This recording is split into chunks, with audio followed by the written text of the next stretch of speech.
본문에서 창세기 이제 50장 끝까지 가장 많이 나오는 말은 장사한다라고 하는 말이에요. 야곱이 죽어서 장사되고 그리고 요셉도 죽어서 장사되는 게 49장 우리가 29절부터 50장 끝까지 읽은 내용입니다. 자, 그런데 여기서 우리가 좀 눈여겨봐야 될 그 내용은 뭐냐면 아버지와 아들, 그러니까 야곱과 요셉이 같은 내용을 말하고 있다는 거예요. 말하는 내용의 맥락이 같다라는 것입니다. 한마디로 나 죽거들랑 여기 애굽에 묻지 말고 가나안 땅에다가 나를 묻어라, 이렇게 명령을 하고 있습니다. 이거는 지금 유언에 이렇게 얘기를 하는 것입니다. 이 말은 뭐냐면 가장 중요한 것이 무엇인지 지금 알고 그렇게 얘기를 하는 거예요. 유언이니까 가장 중요한 거를 지금 여기 말고 가나안 땅에다가 묻어라. 이건 뭘 얘기하느냐? 정체성을 얘기를 하는 것입니다. 신분을 이야기를 하는 거예요. 나는 하나님의 백성이다. 나는 이스라엘이다. 이렇게 이야기를 하는 것입니다. 자, 오늘 이 본문을 좀 우리가 좀 충분히 의미가 드러나게 하기 위해서는 야곱의 일생을 잠깐 짧게 리뷰를 좀 해보면 좋습니다. 자, 야곱이 태어나서 한 40세 정도 될 때까지의 그의 삶을 한마디로 축약하면 형 에서의 축복을 가로채는 것입니다. 장자권을 팥죽 한 그릇에 빼앗고 또 엄마와 속여서, 아버지를 속여서 축복을 가로채죠. 그래서 이제 어떻게 합니까? 형이 야곱을 죽이려고 하니까 이제 외삼촌의 집 바다나람 또는 하란으로 도망을 가게 됩니다. 망명 생활을 해요. 몇 년 합니까? 자그마치 20년을 하게 되죠. 자, 외삼촌 집에서 지내는데 그때부터가 고생 시작이었습니다. 고생 시작. 인색하고 돈밖에 모르는 그런 외삼촌은 사실은 남보다 훨씬 더 나쁜 사람이었습니다. 그 밑에서 속고 또 착취당하고 그렇게 서럽게 20년을 살았고 마침내 가족들과 야반 도주를 해서 가나안 땅으로 돌아오게 되죠.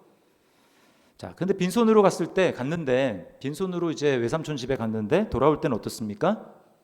아들 12명, 부인 2명, 그리고 수많은 가축대. 여러분 정말 이거는 대단한 인생이죠. 금의 환양입니다. 정말 금의 환양이죠. 자, 그런데 가나안 땅에 돌아오자 또 고난을 당하기 시작합니다. 세겜에 도착하자마자 딸 디나가 그 땅의 추장의 아들로부터 강간을 당하고 또 아들들은 그 땅에 있는 모든 남자들을 다 죽여버리죠. 그런 일이 일어나고 그 다음에 또 아버지 집에 와서 아버지 그 땅에 와서 살면서 어떻게 됩니까? 자식들이 불화를 합니다. 그래서 사랑하는 아들 요셉을 애굽에 팔아넘기죠. 요셉이 죽은 줄 알았습니다. 그리고 평생을 그렇게 슬퍼하면서 살아가고 있는 거예요. 그러다가 요셉을 애굽에 내려와서 만난 그 나이가 몇 살입니까? 130세. 그리고 지금 몇 살에 죽냐면 147세에 죽었다고 이야기를 해요. 그러니까 여러분 잘 생각을 해보세요. 사실 날 때부터 130년 동안의 삶은 야곱은 정말 풍파가 그칠 날이 없는 삶이었어요. 바람이 잘 날이 없고 파도가 쉬지 않는 그런 정말 피곤한 인생, 괴로운 인생이었습니다. 정말 그가 바로 앞에서 내 나이가 선조들의 나이에 미치지 못하지만 험악한 세월을 보냈다. 진짜 험악한 세월을 보냈어요. 야곱의 인생에서 애굽에서 요셉을 만난 후에 산 17년이 아마 제가 보기에는 가장 행복한 시간이었을 것입니다. 다 자녀들이 번창하고 손주들이 번창하고 형통하고 화목해요. 그것을 눈으로 보는 그 야곱이 얼마나 여러분 노후가 행복했겠습니까? 인생 가운데 지금 처음으로 그런 평안한 삶을 누려보는 거거든요. 그러면 객관적으로 어떻게 좀 이렇게 생각을 해보면 정말 애굽이 좋은 곳이구나, 그런 생각을 할 수 있습니다. 그럼에도 불구하고 야곱은 지금 그의 인생의 마지막 눈을 감는 이 유언을 할 그때에 뭐라고 지금 하고 있습니까? 29절 말씀을 보세요. 그가 그들에게 명하여 이르되 내가 내 조상들에게로 돌아가리니 나를 햇사람 에브론의 밭에 있는 굴에 우리 선조와 함께 장사하라. 우리 선조와 함께 나를 장사하라. 가나안 땅에 나를 묻어라 라고 하는 것입니다. 여러분 이거는 지금 하나님이 저와 여러분들에게 야곱의 입을 통해서 도전하고 계시는 것입니다. 너가 정말 나의 부름을 받은 나의 백성이 맞다면 너에게 이 마음이 있느냐?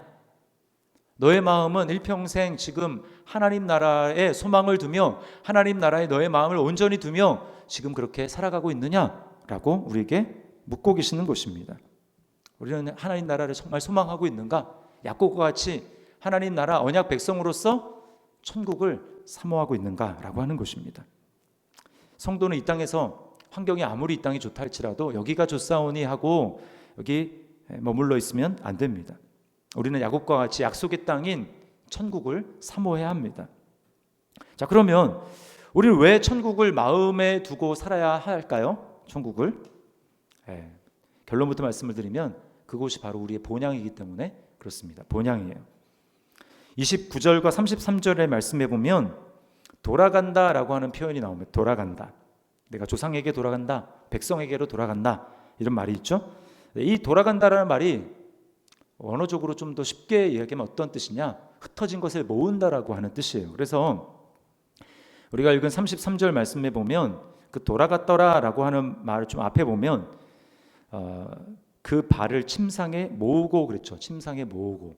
이 모은다라는 말이 돌아갔다라는 말이랑 똑같은 단어입니다.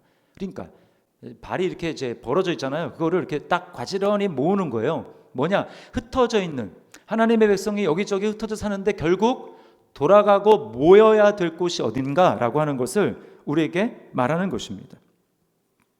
그러니까 돌아간다라는 거예요.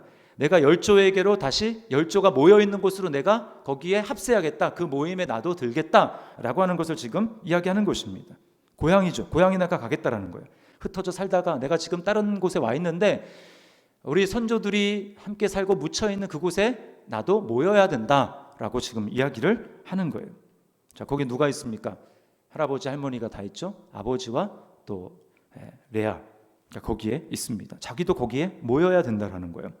여러분, 하나님의 약속이 있는 것이 바로 하나님의 나라고 천국입니다.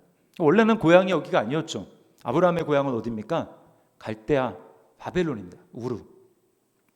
근데 하나님이 아브라함을 부르시면서 아브라함에게는 이제 새로운 고향이 생긴 거예요. 그곳이 바로 하나님의 약속이 있는 곳이고 하나님은 그곳에 너와 너의 후손들이 영원히 살 땅을 내가 주겠다. 그건 바로 가나안 땅이었습니다. 창세기 17장 8절 말씀 보세요. 내가 너와 내 후손에게 네가 거류하는 이 땅 곧 가나안 온 땅을 주어 영원한 기업이 되게 하고 나는 그들의 하나님이 되리라. 자, 그럼 질문입니다. 왜 지금 이스라엘과 지금 그 자녀들, 손주들은 지금 애굽에 와 있습니까? 하나님의 약속의 땅이 가나안인데 왜 와 있죠? 하나님이 지금 남은 흉년을 피하게 하시고 그리고 애굽이 환경적으로 좋기 때문에 하나님의 백성이 생육하고 번성하기 위해 하나님의 백성을 불리기 위해서 하늘의 별처럼 바다의 모래처럼 많으리라 라고 하는 그 약속을 하나님이 속히 이루시기 위해서 애굽이라고 하는 인큐베이터와 같은 곳에 지금 잠시 두는 것입니다. 그 얘기 뭐냐면 거기가 최종 목적지가 아니라 언젠가는 돌아가야 될 것을 말하는 거예요. 약속의 땅으로 돌아가야 하는 것입니다. 자, 그러려면 지금 내가 어디 와 있고 하나님의 최종 목적지는 무엇이며 하나님의 약속은 무엇인지 우리가 늘 기억하는 게 필요한 거예요. 애굽 땅은 최종 목적지가 아니라 하나님의 뜻을 이루기 위한 과정이고 중간 거쳐야 될 단계라는 것입니다. 우리도 마찬가지예요. 이 세상은 애굽과 같습니다. 우리의 본향은 어디예요? 하나님 나라죠. 천국입니다. 왜 하나님이 우리를 예수 믿었는데 바로 천국으로 데려가지 않으시고 이 땅에 그냥 두십니까? 똑같은 이유예요.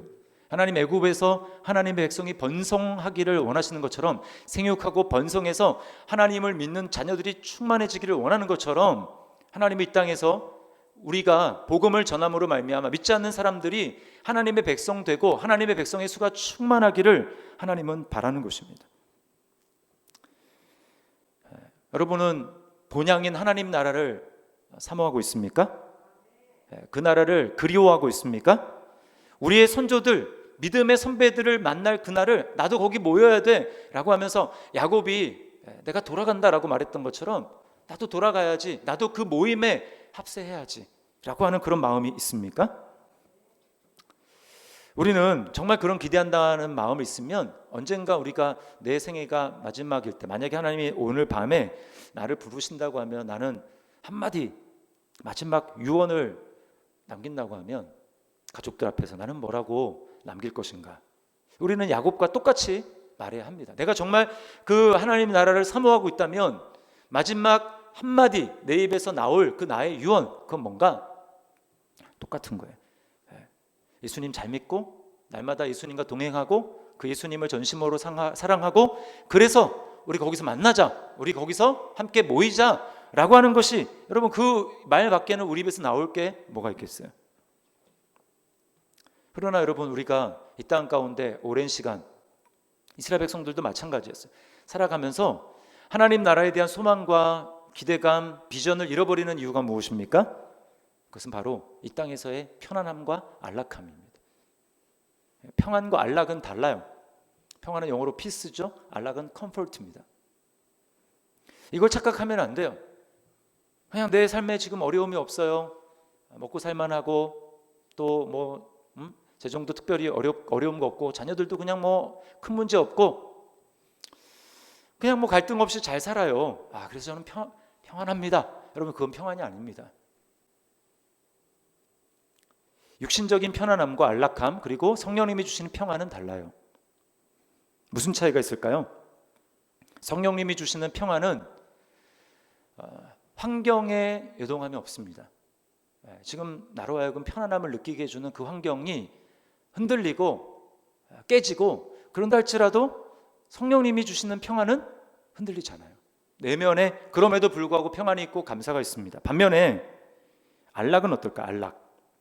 안락은 내게 편안해요 라고 말하던 그 환경들, 그것들이 하나 둘 무너지기 시작하면 그럼 감사가 안 나옵니다. 불안해지기 시작합니다. 그게 바로 편안이에요. 편안과 평안 다릅니다. 이 세상 사람들은 무엇을 추구합니까? 편안함입니다. 안락함을 추구해요. 어떻게 하면 좀 더 편안하게 살 수 있을까? 어떻게 하면 더 안락한 삶을 살 수 있을까? 어떻게 하면 더 즐기고 쾌락을 누리며 살아갈 수 있을까? 올 여름에 이제 장마가 유독 길었잖아요. 기상청 예보 하나도 안 맞고 장마가 길면서 그동안에 고민하고 있고 살까 말까 이렇게 고민하고 있던 건조기를 샀어요. 건조기 아십니까? 건조기? 샀는데 완전 신세계였어요. 신세계. 저보다 아내가 훨씬 더 신세계였습니다. 전에는 빨래를 하고 제습기가 있었거든요. 그 제습기를 돌려도 왠지 이제 이렇게 분명히 이제 빨았는데 뭐 냄새도 좀 나는 것 같고 그랬거든요. 게다가 이제 우리 집 구조상 세탁기와 건조기 사이에 거실이 가로에 놓여 있어가지고 세탁기에서 그 빨래를 걷어가지고 꺼내서 이렇게 막 날라야 되는데 나르다 보면 여러 번 나르는 게 귀찮아가지고 이렇게 한꺼번에 많이 하다 보면 여기에 막 팬티 떨어져 있고 저기 양말 떨어져 있고 옮기다가 막 떨어지거든요. 그럼 또 그것도 주워야 되고 건조대에다가 이제 넣는 게 그게 보통 일이 또 아니더라고요. 자, 그런데 이 모든 문제가 그냥 한 방에 해결이 됐습니다. 뭐 장마가 지든 상관이 없어요. 제가 그러면서 이제 아내랑 이런 얘기를 했습니다. 이렇게 돈을 좀 적지 않은 돈이지만 투자해서 큰맘 먹고 이제 샀는데 이렇게 편하구나. 그러니까 사람들이 왜 좀 더 편하게 돈이 있으면 좀 더 거기에 투자해가지고 편하게 살려고 하는지 알겠다. 이해가 되더라고요. 여러분, 세상은 다 이런 거 경쟁하며 살아갑니다. 누가 좀 더 편하게 살 것인가? 누가 좀 더 누리며 안락하게 100년 되는 이 세상을 살아갈 것인가? 다 이거 경쟁하며 사는 거 아닙니까?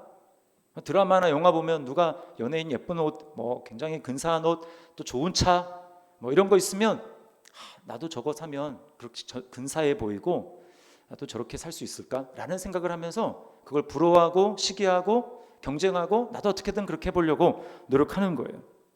여러분, 이 땅을 살면서 어느 정도 필요하겠죠. 그러나 끝이 없습니다. 끝이 없어요. 그렇게 해서 안락함을 계속 추구하고 편안함을 추구하다 보면 어떻게 될까요? 천국에 대한 생각이 없고 그냥 여기서 계속 살아야 되겠다, 이런 생각이 드는 것입니다. 예수님은 우리에게 분명하게 경고하셨어요.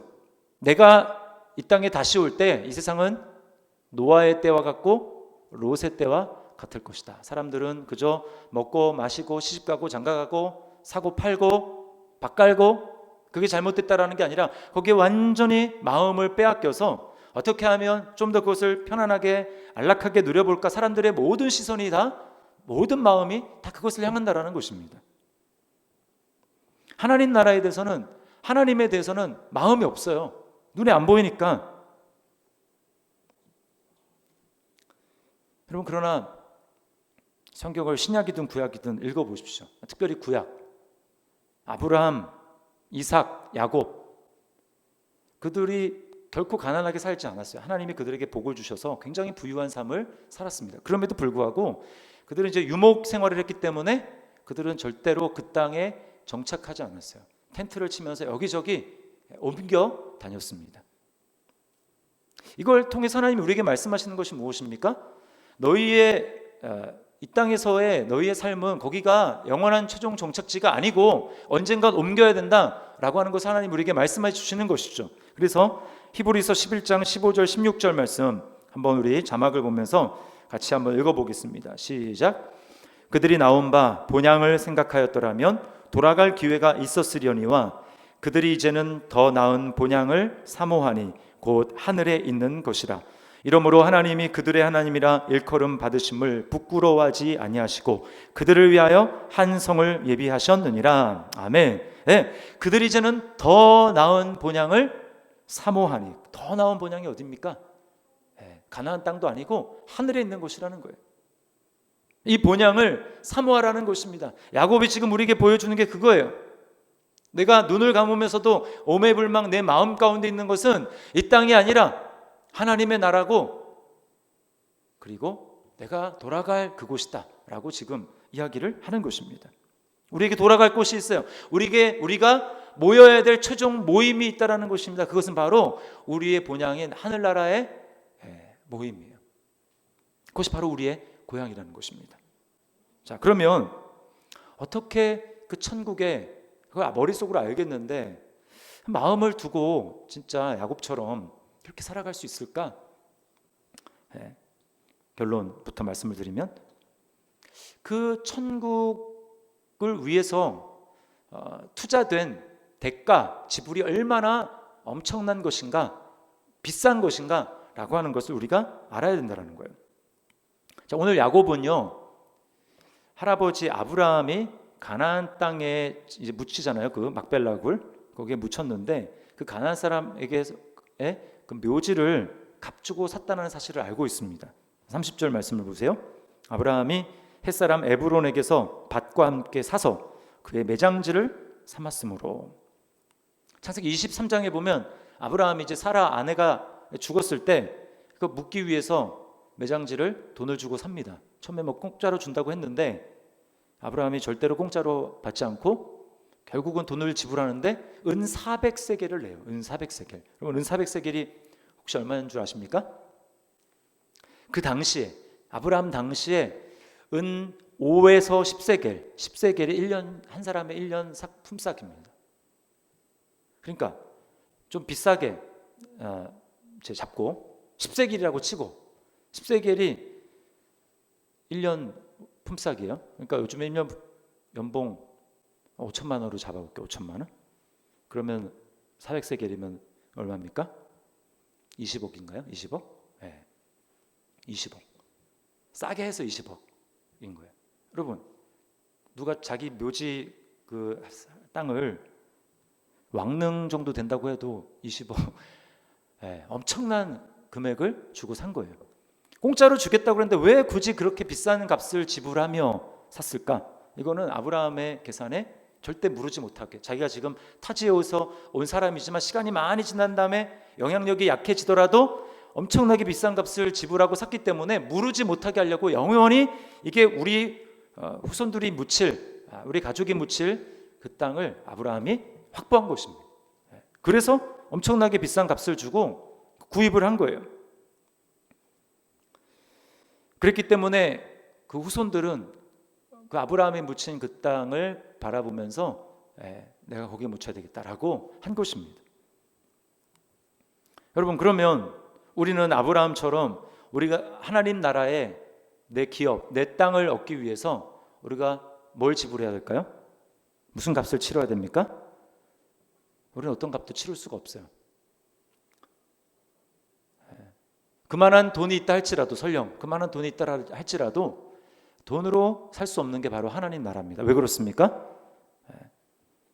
왜 그렇습니까? 우리가 하나님의 대적인 마귀의 말을 들어서 결국은 하나님께 반역을 했기 때문에 우리는 아무리 돈이 많다 할지라도 하나님 입장에서는 반역자요, 블랙리스트, 출국 금지당한 사람, 입국 금지당한 사람들인 거예요. 절대로 하나님 나라에 들어올 수가 없는 것입니다. 그러면 하나님 나라에 들어오고 하나님 나라에서 나의 기업으로 삼고 그것을 나의 고향으로 삼기 위해서는 우리를 위한 그 반역의 죄를 대신 치러줄 피값이 필요합니다.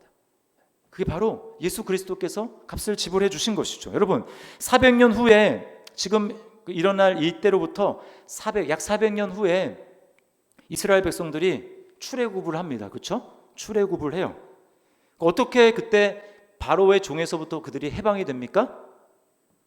어린 양의 피를 흘리게 됩니다. 어린 양의 피를 흘려서 각 집마다 그 어린 양의 피가 뿌려진 그 집에는 죽음의 천사, 하나님의 심판을 명을 받은 죽음의 천사가 지나갈 때 어린 양의 피가 있는 집은 심판이 통과됐어요. 그러나 어린 양의 피가 발라있지 않는, 뿌려져 있지 않는 집은 죽어야 했습니다. 그게 바로 반역자의 죽음에 대한 하나님의 심판인 거예요. 여러분, 그들의 집 문에 뿌려졌던 그 어린 양의 피가 바로 우리의 구세주 예수 그리스도의 피인 것입니다. 여러분 보세요. 아브라함이 지불한 그 값으로 산 것은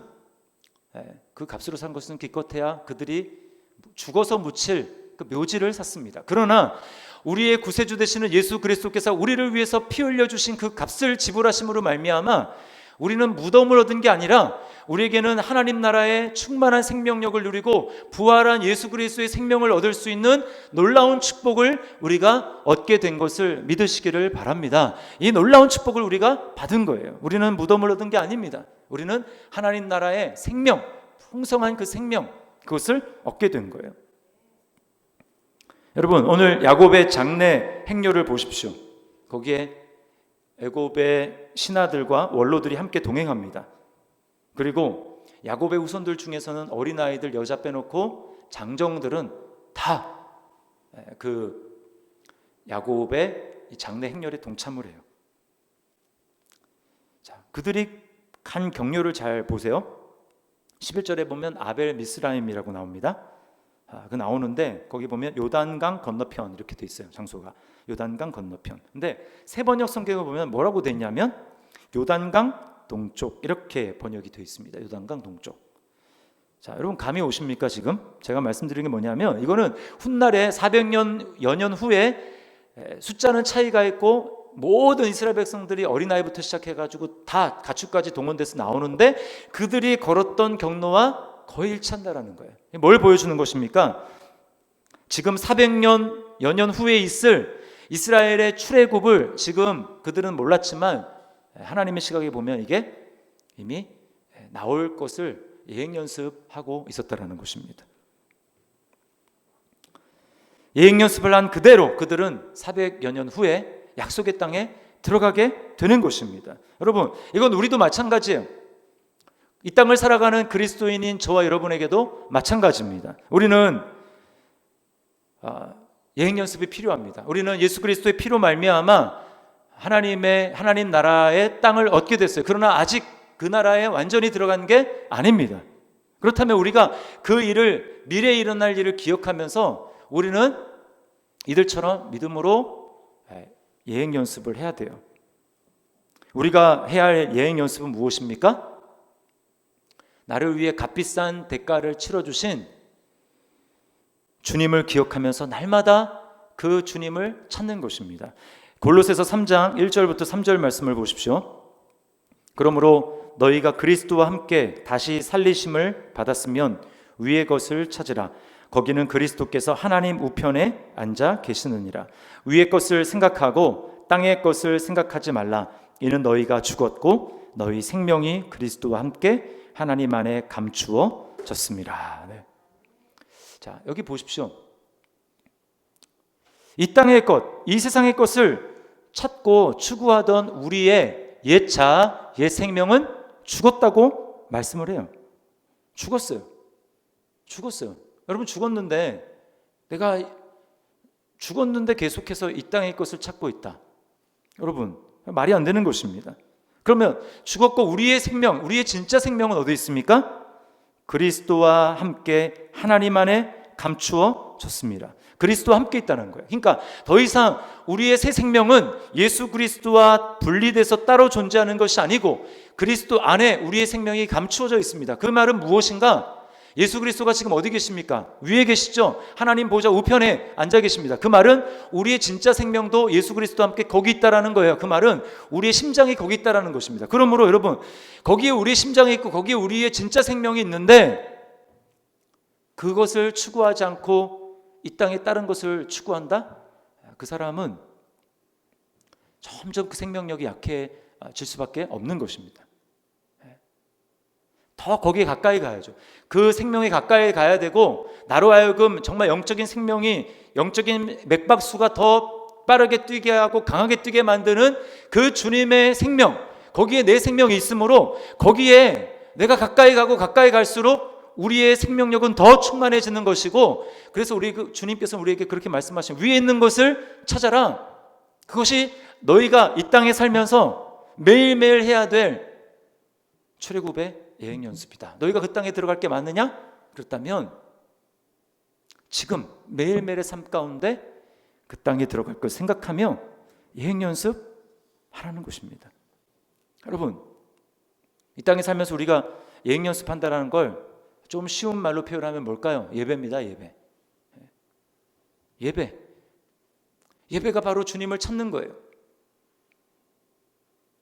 따라서 예배를 소홀히 하면서 예배를 생명처럼 여기지 않으면서 예배에 나의 목숨을 걸고 예배를 정말 생명과 같이 지키지 않고 예배를 소홀하게 취사선택 이렇게 할 수도 있고 저렇게 할 수도 있고, 여러분, 상황에 따라서 그렇게 예배를 대하는 사람, 그 사람의 영적 생명은 약할 수밖에 없는 것입니다. 여러분, 삶이 복잡하고 힘들수록 우리의 영적인 삶은 단순해져야 합니다. 기본으로 돌아가야 돼요. 기본 중에 기본이 무엇입니까? 그것은 예배입니다. 예배가 뭐예요? 예배는 그냥 예배 시간에 공예배에서 앉아서 모든 순서에 참여하고 지내는 것이 예배가 아니고, 예배라는 것은 그 형식에 나의 마음의 전부를 실는 것입니다.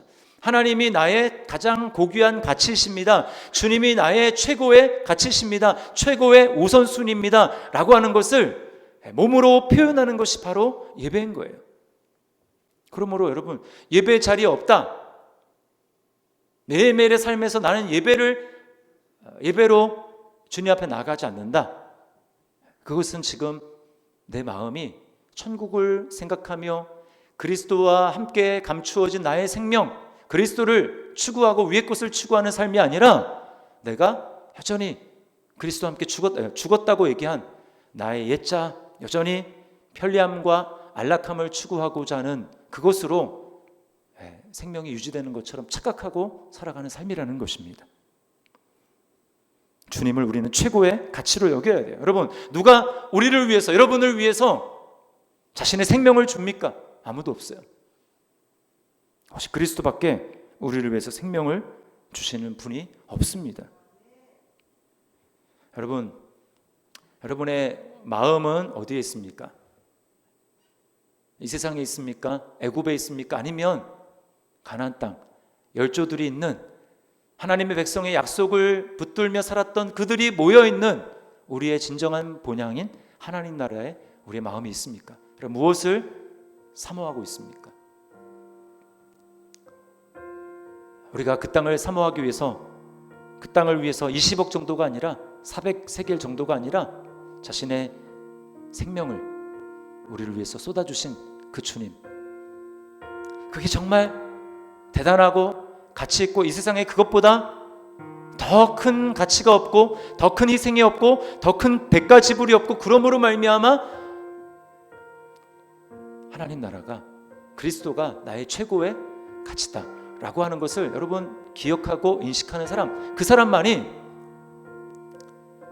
하나님 나라를 사모하고 나의 본향인 천국을 사모하며 살아갈 수가 있는 것입니다. 그리고 그런 사람만이 삶 가운데 나의 마음을 들여서 이 땅에서 매일매일 위의 것을 찾으며 그래 내가 곧 들어가야 되니까 그 나라에 곧 들어가야 되니까 매일매일 연습해야지, 매일매일 그걸 기억하고 내 안에 그의 기대가 충만해지도록 해야지. 여러분 그게 바로 예배인 거예요.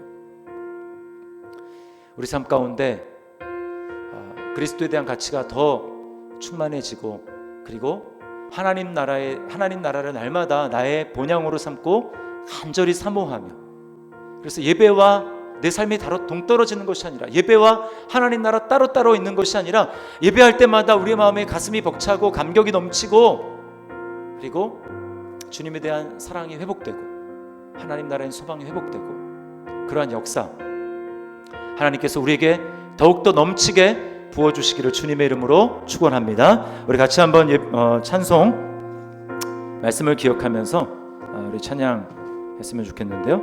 주의 나라가 임할 때, 주의 나라가 임할 때 하나님 나라를 정말 사모하는 마음으로 주님, 야곱과 같이 하나님의 약속이 있는, 언약이 있는 그 나라, 나의 믿음의 동료들, 선배들, 신앙의 위인들 가 있는 그 나라에 저도 거기에 모여야겠습니다. 저도 그 모임에 동참함으로 날마다 그 하나님 나라를 사모하는 삶을 살아갈 수 있도록 인도하여 주옵소서. 그리고 예행 연습할 때 비록 하나님의 나라가 이곳에 완성되지는 않았지만 하나님의 나라가 내 삶 가운데 임하고, 그래서 그 나라를 열망할 수 있도록 해달라고, 우리 그런 마음 가지고 주의 나라가 임할 때 찬양하겠습니다.